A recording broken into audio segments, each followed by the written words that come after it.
So ayun, okay, KGX, kumusta kayong lahat at news lang tayo ngayon. So congratulations dun sa mga pumasok sa TA natin dun sa BTC and Pi Network, okay? So ngayon, ano muna tayo, news muna tayo para at least alam natin yung mangyayari ngayong Marso.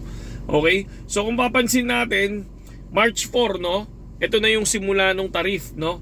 Ng Mexico, Canada and China. So possible bad news to sa BTC, mukhang bababa yung presyo, no? Pero sana mag-maintain sa 85, ganyan.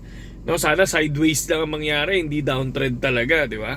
Pero ang laki din talaga ng naging epekto ng 1.4 billion, no, na na-scam sa Bybit, di ba? Ang laki din talaga ng ano niyan. Kasi syempre sila kumbaga parang yung takot nandiyan diyan, di ba? Lack of security, yun na nakikita ng mga investor. Kaya ang tingin nila possible na mangyari ulit, di ba? Kaya nagkaroon ng mga panic selling, di ba? Nasa fear nga tayo, fear greed index na nga tayo ngayon, di ba?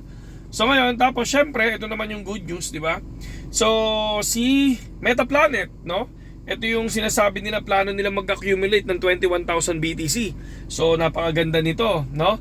Pero hindi 2025, 2026. So ang ibig nilang sabihin, kaya 2026 yon kasi ini-expect nila na magkakaroon ng bear market ng 2026. Parang tayo, yun yung expected natin, no?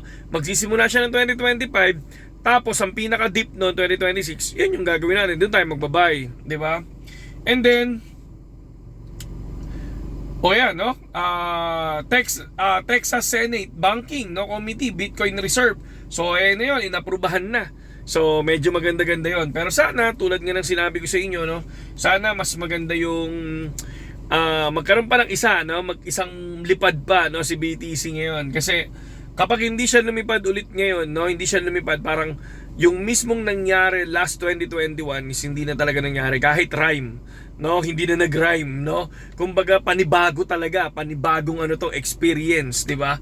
Hindi na nag-rhyme kasi dapat magra-rhyme yan sa nangyari ng 2021. Pero sana ganoon pa rin yung mangyari. Pero pag hindi na nangyari at dumiretso na ng bear market ngayon, automatic may bago na tayong titingnan sa susunod na bull market. Okay? So, and then first ever, no, crypto summit sa White House, mga lodi, no.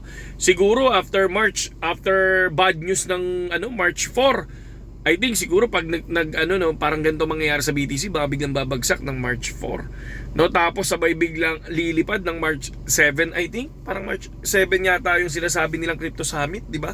Baka magkaroon ng pump, baka magkaroon ng sale, baka magkaroon ng buying time doon, So yun, di ba?